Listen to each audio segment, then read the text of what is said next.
नमस्कार मेरे शेरनियों, मैं हूं अतिकाय कुमार और स्वागत है आप सभी का मेरे यूट्यूब चैनल पे।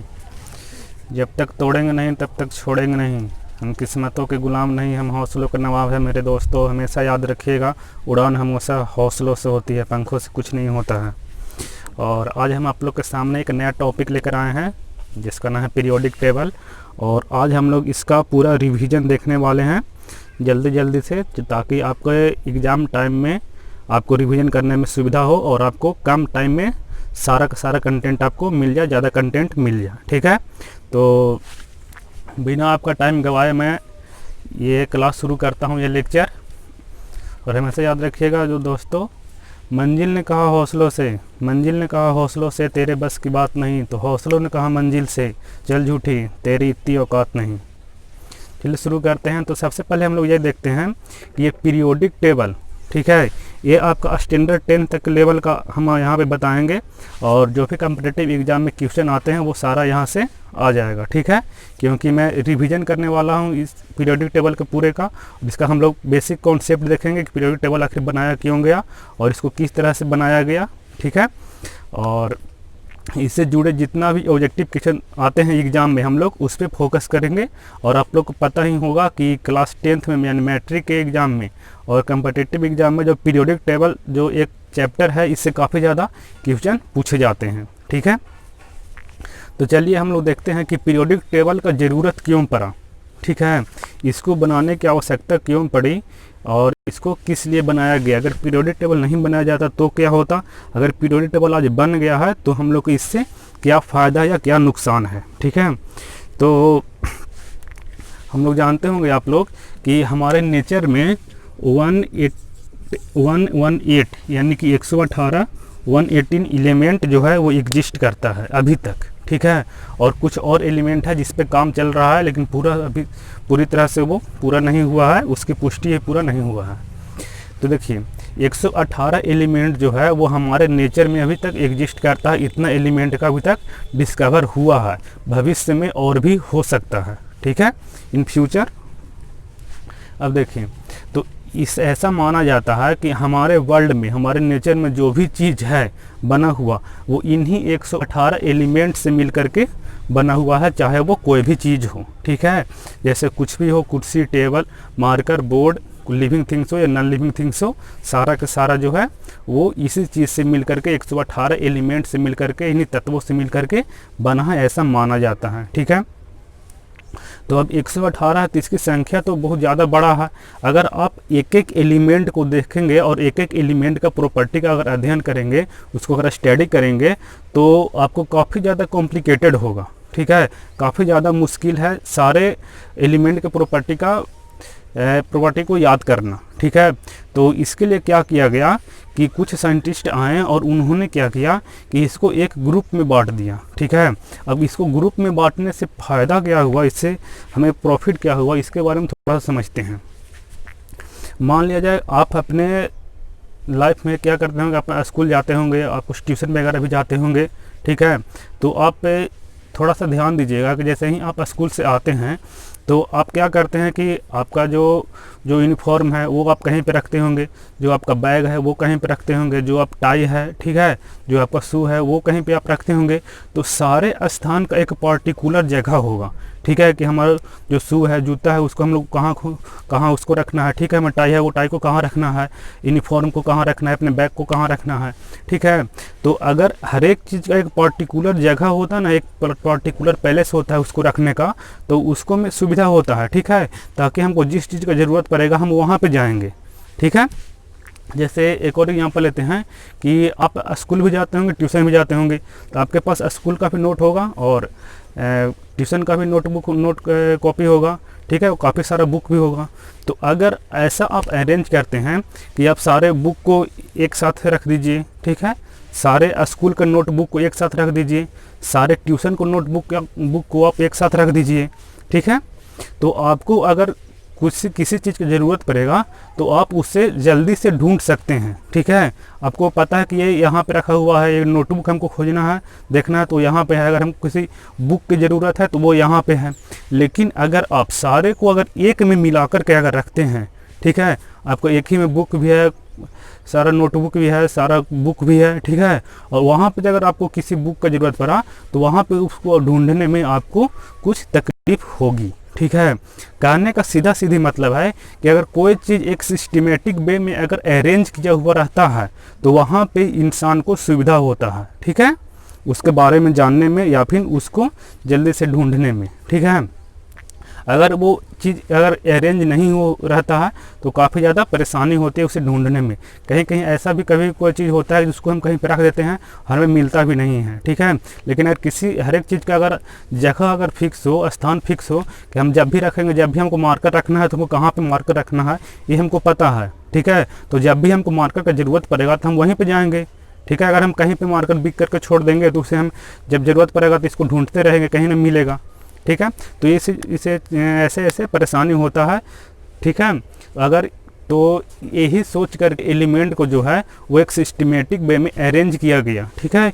इसको ग्रुप बाय ग्रुप डिवाइड कर दिया गया कि इस ग्रुप में हम इस तरह के एलिमेंट को रखेंगे और इस ग्रुप में हम इस तरह के एलिमेंट को रखेंगे। मतलब कि जो कुछ एलिमेंट जो है वो सेम तरह के प्रॉपर्टी रखने वाला है उसको हम एक अलग ग्रुप बना देते हैं, ठीक है। और जिस तरह का एलिमेंट जो है वो उसका प्रॉपर्टी जिसके एलिमेंट के साथ मिलता है हम उसके साथ रख देते हैं, ठीक है।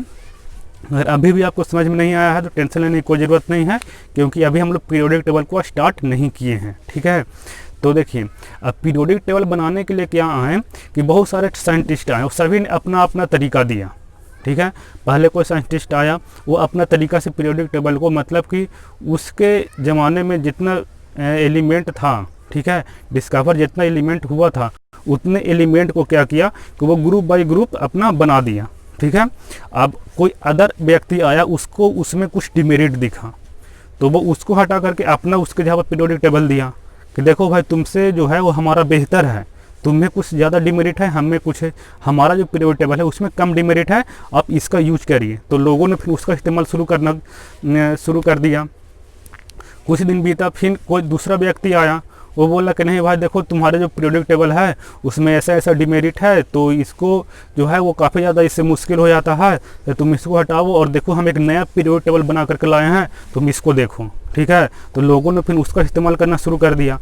तो ऐसे ऐसे इसका हिस्ट्री है, ठीक है। तो कई सारे साइंटिस्ट आए, हम लोग सारे के हिस्ट्री के बारे में देखेंगे और सारे साइंटिस्ट जो हैं वो किस तरह से एलिमेंट का क्लासिफिकेशन किए हम लोग उसके बारे में भी देखेंगे, ठीक है। तो देखिए अगर हिस्ट्री और पीरियोडिक टेबल की बात करते हैं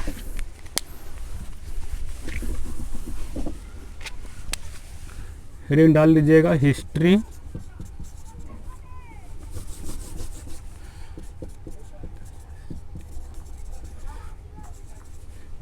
ऑफ पीटी। पीरियोडिक टेबल के हम लोग शॉर्ट में पीटी लिखते हैं, ठीक है। तो जहाँ पे पीटी लिखेंगे समझ जाइएगा कि पीरियोडिक टेबल का बात हो रहा है। अगर हिस्ट्री और पीरियोडिक टेबल के बारे में हम लोग देखते हैं तो अगर क्लासिफिकेशन ऑफ एलिमेंट को देखते हैं तो सबसे पहले एलिमेंट को क्लासिफिकेशन का प्रयास जो है वो किसने किया, तो उसका नाम है लभाब्जे, ठीक है। लभाब्जे, इंग्लिश में इसको लेवोजियर भी लिखा हुआ रहता है, तो आप इसका प्रोनाउंसिएशन अलग अलग कर सकते हैं लेकिन मतलब वही होता है, ठीक है। नाम है और प्रोनाउंसिएशन अलग अलग हो जाता है। तो लभाब्जे साइंटिस्ट हैं जिन्होंने एलिमेंट को फर्स्ट बार सबसे पहले वर्गीकरण करने का प्रयास किया, यानी कि क्लासिफिकेशन करने का प्रयास किया, ठीक है। अब लभाब्जे ने जो प्रथम प्रयास जो किया, सबसे पहला प्रयास जो किया वो किया मेटल और नॉन मेटल के बेसिस पे।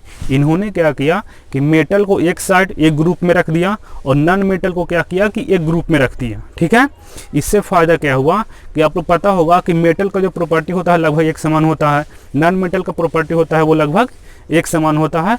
तो इन्होंने क्या किया कि पूरे जितना भी एलिमेंट था वो सबको दो ग्रुप में डिवाइड कर दिया, एक को बना दिया मेटल और एक को नॉन मेटल, ठीक है। तो जो प्रथम प्रयास जो था, सबसे पहला प्रयास जो था वो मेटल एंड नॉन मेटल के बेसिस पे था, ठीक है। और किसने प्रयास किया, तो प्रयास किया आपका लभाब्जे ने, ठीक है।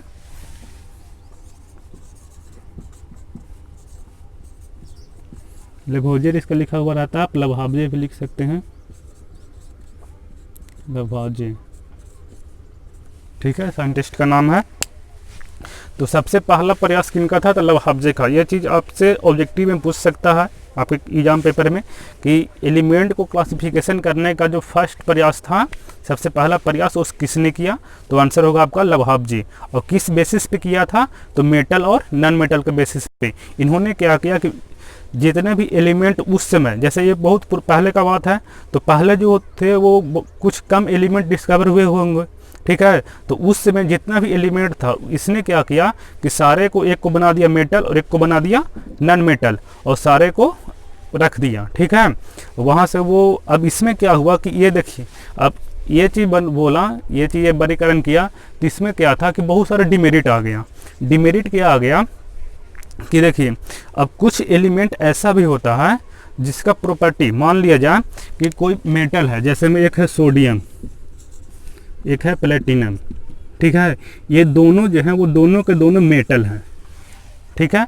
अगर ये मेटल हैं तो इन दोनों का प्रॉपर्टी जो है वो एक जैसा होना चाहिए, लेकिन ऐसा नहीं होता है। सोडियम जो होता है वो मोर रिएक्टिव होता है, ठीक है।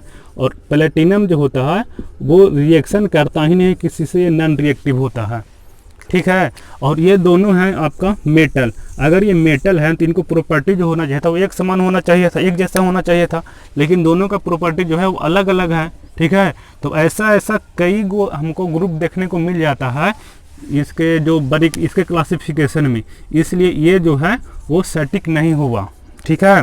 ये जो है वो फ्लॉप कर गया। इसका लवहाब्जे जो मेटल और नॉन मेटल के बेसिस पे क्लासिफिकेशन किया, ये क्या हो गया कि फ्लॉप कर गया, ठीक है। इसमें याद करने लायक बात क्या है, तो याद करने लायक बात ये है कि एलिमेंट का सबसे पहले क्लासिफिकेशन करने का प्रयास कौन किया, तो लवहाब्जे ने किया। किस बेसिस पे किया, तो मेटल और नॉन मेटल के बेसिस पे किया, ठीक है। और इसका डिमेरिट क्या था, तो डिमेरिट इसका यह था कि यह बेहद ही साधारण तरीका था क्लासिफिकेशन करने का, कि मेटल को अलग कर दिया, नॉन मेटल को अलग कर दिया। इसमें दिक्कत क्या हुआ, इसका डिमेरिट क्या हो गया, और कि कुछ ऐसा एलिमेंट है जो है धातु लेकिन जो है मेटल, लेकिन दोनों का जो प्रॉपर्टी है उससे मैच नहीं कर रहा है। कुछ ऐसा भी एलिमेंट है जो है नॉन मेटल, ठीक है, लेकिन दोनों का प्रॉपर्टी मैच नहीं कर रहा है, ठीक है। तो इस तरह से बहुत सारे डिफेक्ट आ गए, जिसकी वजह से इसका जो ये क्लासिफिकेशन था वो हो गया फ्लॉप, ठीक है। तो ये फर्स्ट प्रयास था। अब सेकेंड प्रयास जो था वो था वैलेंसी के आधार पर।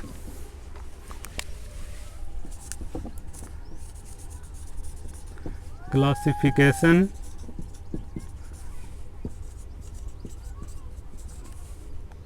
बेस्ड ऑन वैलेंसी, ठीक है। वैलेंसी का हिंदी होता है आपका संयोजकता,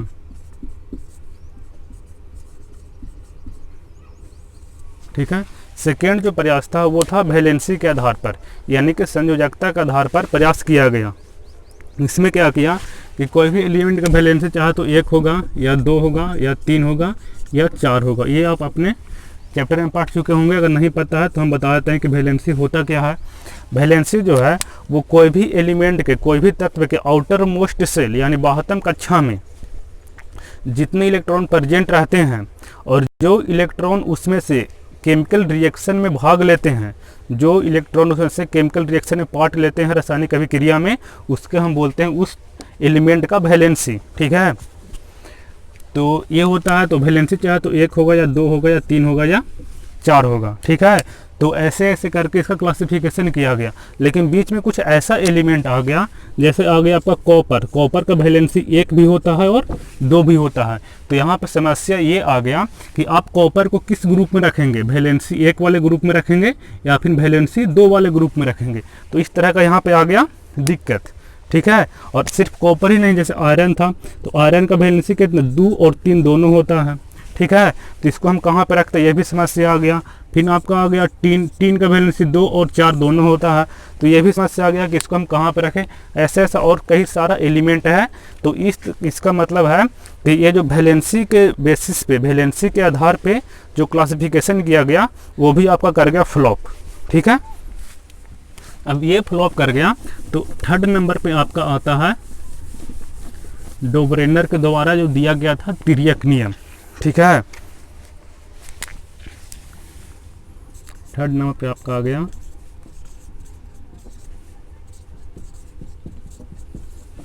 डोबरेनर ट्राइड। ठीक है, डोबरेनर का तिर्यक।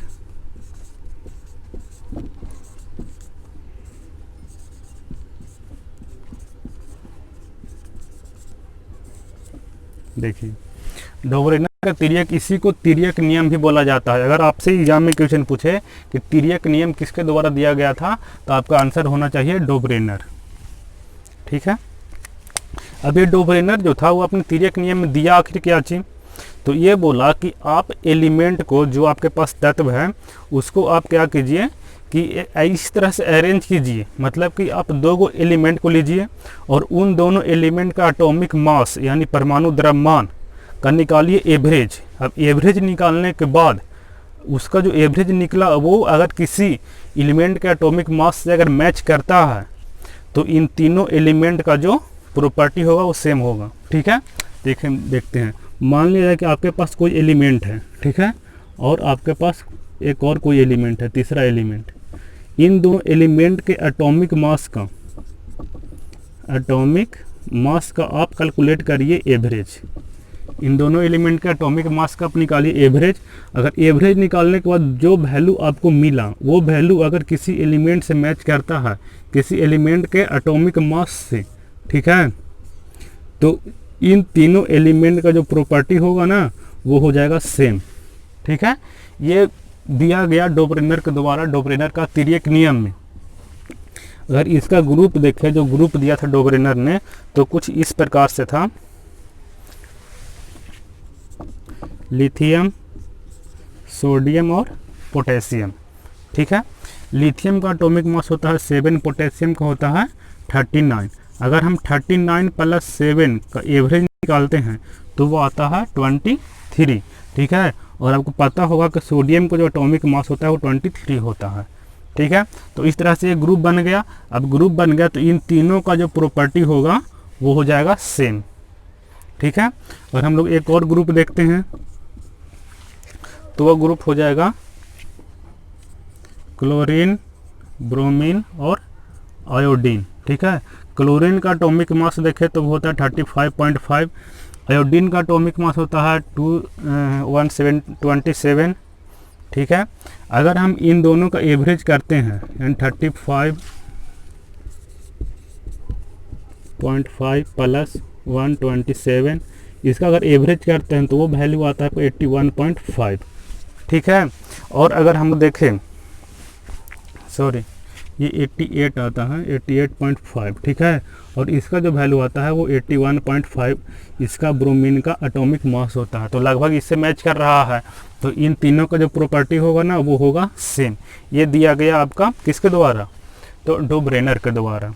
ठीक है, तो डोबरेनर का तिर्यक नियम यही था कि आप एटॉमिक मास के आधार पे आप एलिमेंट को अरेंज करिए इस तरह से कि पहले और तीसरे एलिमेंट का एटॉमिक मास का निकालिए एवरेज, तो बीच वाले एलिमेंट का आपका आ जाएगा एटॉमिक मास। और अगर ऐसा हो रहा है तो इन तीनों तत्व जो है उसका एटॉमिक जो प्रॉपर्टी होगा वो सेम होगा। ठीक है, तो यहाँ तक तो ठीक था, जितना इन्होंने नियम दिया वो तो ठीक था, लेकिन क्या दिक्कत आ गया कि इस तरह के 3-3 के ग्रुप में हम सारे तत्व को अरेंज करना पॉसिबल नहीं हो सका। डोबरेनर जो था वो ऐसे ऐसे ग्रुप करके जितना भी एलिमेंट उसमें था वो सारे एलिमेंट को नहीं सजा पाया, इस तरह के ग्रुप में डिवाइड नहीं कर पाया। मतलब ये जो इसका नियम जो था वो कर गया फ्लॉप। ठीक है, अब चौथे पोजीशन पे आता है न्यूलैंड का अष्टक नियम। न्यूलैंड ऑक्टेव, न्यूलैंड का अष्टक। ठीक है, आपको से क्वेश्चन यही पूछा जाएगा कि अष्टक नियम कौन दिया, तो अष्टक नियम जो था वो न्यूलैंड ने दिया था। अब न्यूलैंड यहाँ पे नया चीज़ क्या किया कि इन्होंने क्या किया कि एलिमेंट को बोला, न्यूलैंड ने बोला कि जिस तरह से संगीत का 7 स्वर हो रहा है तो 7वें स्वर के बाद पहला स्वर रिपीट हो जाता है फिर से, उसी तरह से अगर हम एलिमेंट को बढ़ते हुए यानी कि इंक्रीजिंग ऑर्डर में, एटॉमिक मास के इंक्रीजिंग ऑर्डर में अगर हम इसको सजाएं तो क्या होगा कि पहले और 8वें तत्व का जो गुण है वो एक समान होगा। देखो फिर समझते हैं यह संगीत का 7 स्वर होता है। कौन कौन होता है? सा, रे, गा, मा, पा, धा, नी, ये होता है 7 स्वर। 1 2 3 4 5 6 7, ठीक है। अब यहाँ पे सा रे गा मा पा धा नी सा, यानी यहाँ पे क्या होता है कि ये पहला वाला जो टर्म है वो फिर से रिपीट हो जाता है। पहला वाला जो स्वर है वो फिर से यहाँ पे रिपीट हो जाता है 8वें स्वर के रूप में। उसी तरह से बोला न्यूलैंड ने कि अगर एलिमेंट को यानी कि तत्व को हम बढ़ते हुए परमाणु द्रव्यमान के क्रम में सजाएं तो पहला और 8वें तत्व का जो गुण होगा यानी पहला और 8वें एलिमेंट का वो एक समान होगा, ठीक है। तो ये नियम दिया गया किसके द्वारा? तो ये नियम दिया गया न्यूलैंड के द्वारा, ठीक है। तो यहाँ पे हम लोग देख रहे हैं तो इसका हिस्ट्री, ठीक है, कि इसमें जो पीरियोडिक टेबल जो है वो पीरियोडिक टेबल में आपको क्वेश्चन कहाँ से पूछेगा। अगर हम इसके बारे में फोकस करें तो हिस्ट्री ऑफ पीरियोडिक टेबल से, यानी कि अभी तक हम लोग देखे हैं। अब न्यूलैंड के बाद आपका आ जाएगा मेंडलीफ का पीरियोडिक टेबल, और मेंडलीफ का पीरियोडिक टेबल, और उसके बाद आपका आ जाएगा मोसले का पीरियोडिक टेबल, जो कि अभी चल रहा है, जिसको हम लोग मॉडर्न पीरियोडिक टेबल बोलते हैं, ठीक है। अगर फादर ऑफ पीरियोडिक टेबल का बात करें तो वो बोला जाता है मेंडलीफ को, जिसका पीरियोडिक टेबल हम लोग अगले क्लास में देखेंगे, ठीक है। और उसके बाद हम लोग देख लेंगे मॉडर्न पीरियोडिक टेबल, उसमें हम लोग डिटेल से देखेंगे कि अभी तक कितना एलिमेंट है, उसमें से कितना मेटल है, कितना नॉन मेटल है, कितना एलिमेंट जो है वो नेचुरल है, और कितना एलिमेंट जो है वो आर्टिफिशियल है। वो हम लोग सारे अगले लेक्चर में देखेंगे, ठीक है। तो अभी तक हम लोग जितना चीज़ किए हैं उसका हम लोग एक बार रिविजन कर लेते हैं जल्दी से। तो यहाँ पे क्या किया हम लोग हिस्ट्री पीरियोडिक टेबल। सबसे पहले हम लोग देखें कि पीरियोडिक टेबल बनाया क्यों गया, ठीक है, इसकी आवश्यकता क्यों पड़ी। तो एक लाइन में अगर आंसर देना चाहें तो बोल सकते हैं कि अध्ययन में सुविधा के हिसाब से सारे एलिमेंट का स्टडी करना इजी हो जाए, इसीलिए इसको बनाया गया। सबसे पहले बनाने का प्रयास कौन किया? लाभाब्जे ने किया। किस बेसिस पे किया? मेटल और नॉन मेटल के बेसिस पे। सेकेंड जो प्रयास था वो किया गया वैलेंसी के आधार पे। थर्ड जो था वो डोब्रेनर के द्वारा किया गया, जिन्होंने डोब्रेनर तिर्यक नियम दिया।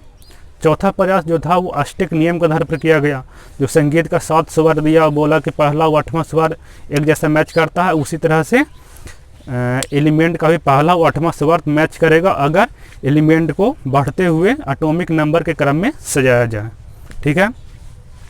अगर आपने हमारे चैनल को अभी तक सब्सक्राइब नहीं किया है तो प्लीज़ चैनल को सब्सक्राइब कर लें और बेल आइकन को प्रेस कर दें, ताकि आगे आने वाले वीडियो का नोटिफिकेशन आपको मिल सके।